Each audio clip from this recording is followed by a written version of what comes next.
If your readers are putting your book down and never picking it back up, the problem might not be your plot or your characters. It might be your pacing. I'm Sarah Hoffman, founder of Inimitable Books, and today I'm going to be talking about how to keep readers engaged throughout your story. Pacing is one of those craft elements that's hard to define but easy to feel when it's wrong. Maybe the beginning drags, or the middle sags, or the ending feels rushed. Maybe nothing seems to happen, or too much is happening too quickly. Good pacing isn't about maintaining consistent speed throughout your book. It's actually about understanding the rhythm of your story, knowing when to linger versus when to move quickly, and knowing when you should be giving readers a break or ramping up the tension. The most fundamental pacing tool you have is the choice between scene and summary.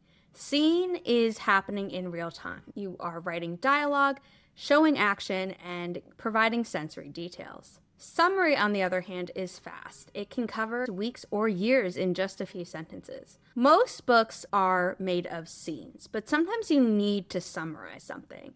It's not always best to follow the famous show don't tell advice. In Mother Mercy by Chandra Arthur, we have this quote, "The drive from Dallas hasn't been bad, but I'm tired of going nowhere." It has the reason why she's summarizing within the sentence, because the main character, Abby, who is narrating this part of the story, and I talk about how to write points of view, single and multiple, in our last video, is bored out of her mind, and because she's uninterested, readers would be uninterested, which is why summary is perfect for this moment. You need to ask yourself, does this moment advance character or plot significantly? Does it contain conflict or important character development? If yes, you should probably give it a scene. But if it's just moving characters from point A to B, summary is absolutely fine and maybe even preferred. The ratio of scene to summary parts of your book also affects pacing. The more summary you provide, the faster pace you're going to have, and the more scenes you write, the slower the pace. And you should be mixing them up. You shouldn't have a giant block of fast-paced ones followed by a giant block of slow-paced ones, because that's going to feel unbalanced. You don't want to alternate every single time, because that will feel very staccato. You need to have natural ebbs and flows. And you also need to think of each chapter having its own mini arc with rising and falling action.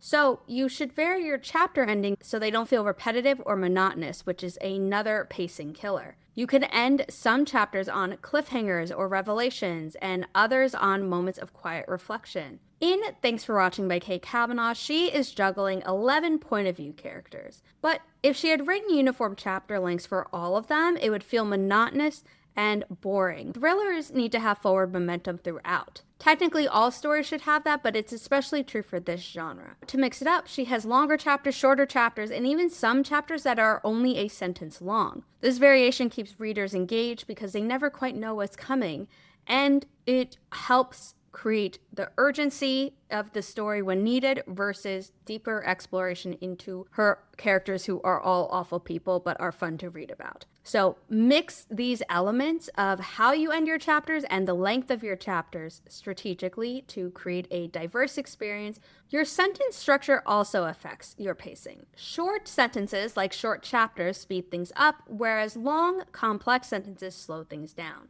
In Grandma's Little Secret by Becca C. Smith, she varies sentence length throughout the story. When we see Grandma Virginia doing something, they are often longer sentences because her actions are sequential. But when she's having internal battles with the ghosts of her dead father and her younger self, those tend to be shorter and punchier because there's much more back and forth. Similarly, when Emma is thinking or feeling things and reflecting on events, she is often thinking in longer sentences, or at the very least, not short ones. But during action scenes, especially during a climactic chase scene towards the end of the book, the sentences become very short and staccato to keep readers' eyes moving down the page. During action scenes, tension or urgent moments, you want to make sure you are using short, punchy sentences. You're cutting unnecessary words, you're focusing on visceral, immediate details, and you are using active voice. On the flip side, during reflective or slower moments, you want to use longer sentences with more complex structure and give more description when appropriate. You don't want to info dump at any point, but this is the place to do it rather than in the middle of a fight scene where everything should be fast-paced. After major plot points, your characters and readers need space to process what has happened. This is called the sequel to the scene. It is not a book sequel. It has an emotional reaction to what happened previously, a dilemma or analysis of its own, but it can be tied back to what has happened previously, and also a decision about what to do next. These three things can get you into the next scene where something happens again, and then you rinse and repeat the scene and sequel structure. In Down the Well by Veronica King, after an emotionally upsetting scene towards the start of the book, the main character becomes numb and has a scene where she is sedentary, which allows her to process and try to recover from the preceding chapter, which was very high action and high energy. A scene's sequel is where readers get to catch their breath and where characters can grow. But sequels need to be proportional. Small events shouldn't have a giant post-mortem. If it's a small event, it should get a small reflection. But major events should have longer sequels because more stuff to process will take longer. And you need to balance this. If you provide too few sequels or the sequels are too short, readers are going to feel whiplash as if the story jumps from event to event without any processing. But if your sequels drag on forever to the point that they are as long, if not longer, than the scenes themselves, the book is going to drag while characters endlessly contemplate the next move but never actually make it. Around the 50% mark of your book, something significant should be happening that changes the story's direction and or energy. This midpoint shift affects your pacing because it prevents that dreaded sagging middle. You should be building up to it and then from there escalating until you reach the climax, and then you enter denouement, which is when you start calming down. Now, to show this example, I could pick any title from Inimitable Books, but I'm going to choose Until the Last Page by Chantal Godori, because around the 50% mark, we get two different things that serve as turning points for the story. We get a main character's history, which serves as an emotional pivot, and then we get a famous fairy tale's main event, which moves the plot forward and sets the groundwork for the second half of the book. Your midpoint can be a major revelation that reframes everything, a false victory or false defeat, a point of no return, and or a shift in the protagonist's goal or motivation. You have to remember that without a strong midpoint, books tend to meander in the middle, and the midpoint gives the second half new energy. Let's talk about what you should actually be doing when you are slowing down your story,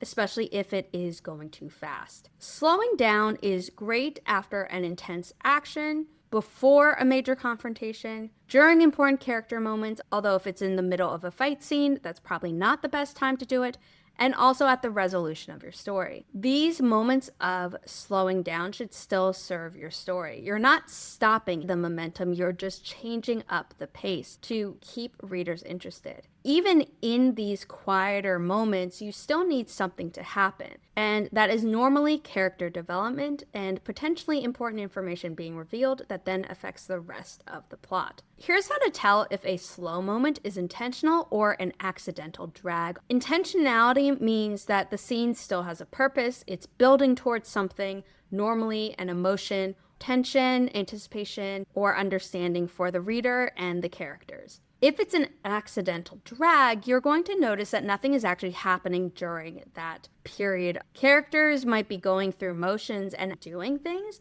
but there's no conflict development or purpose. Readers are going to start skimming. Those moments would be perfect to turn into summary rather than completely cutting it if you do think it could be salvaged. Think of it this way. Pacing isn't about how much happens externally, even though you might be tempted to think that. It's about how engaged readers are feeling throughout your story. A quiet conversation where massive emotional shifts happen can be fast-paced because readers are riveted. A chase scene that goes on for too long, however, could feel slow despite it literally having fast movement, because readers are going to get bored. Variation creates the most effective pacing. If everything is fast, readers will get exhausted and nothing feels important. The contrast between fast and slow is what makes your story great. Knowing your genre's expectations regarding pacing can be helpful, but don't become enslaved to them. Otherwise, your story is going to feel too similar to other books in the genre. You're still trying to write an original story, but you want it to fit into where it should be so readers aren't disappointed by their expectations. I'll be going into deep dives on different genres in future videos in this playlist, so be sure to subscribe to this channel if you haven't already,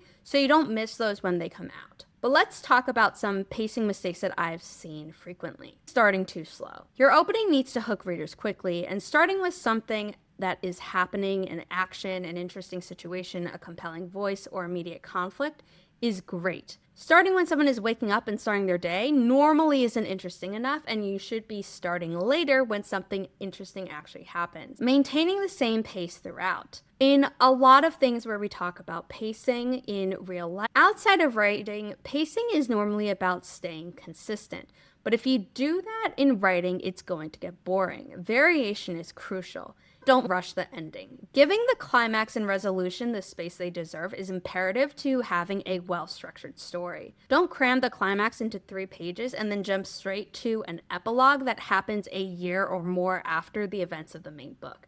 Readers are going to feel cheated, and you don't want that. Don't put all of your exciting scenes in the first half of the story and then all the slow scenes in the second half. You need to distribute your big moments throughout the book, and if you only have the exciting parts right out of the gate, then when you eventually run out of them, readers are going to get bored and stop reading. How's the pacing in your book? Read through your book and mark each scene as fast, medium, or slow. If you have too many of one in a row, see where you can switch it up. And if you're having a problem with the middle, making sure you have the variation you need could help that problem. Then look at your chapter endings. Do they all have the same type of cliffhanger at the end?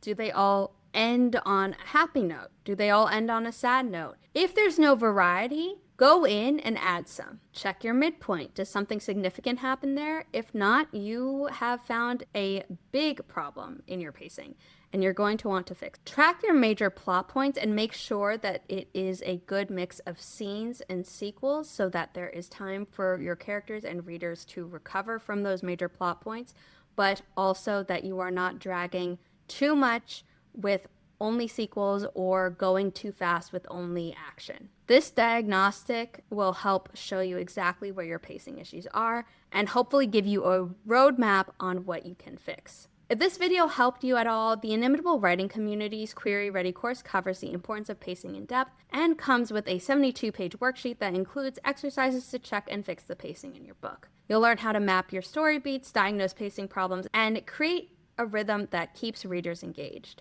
Membership also includes Q&As with me where you can ask specific questions about your manuscript, not just general publishing ones. The link to that is in the description down below. Be sure to like this video and subscribe to the channel so you don't miss any future videos from us, especially the next video in this playlist, which is all about writing cliffhangers that will keep readers turning pages. Because now that you understand pacing better, let's talk about one of the most effective tools for controlling it. Also, be sure to drop a comment to tell me where you are struggling with pacing. Is it the beginning, middle, or end? I'd love to help you figure out what's going on. And until next time, thanks for watching, and I'll see you in the next video.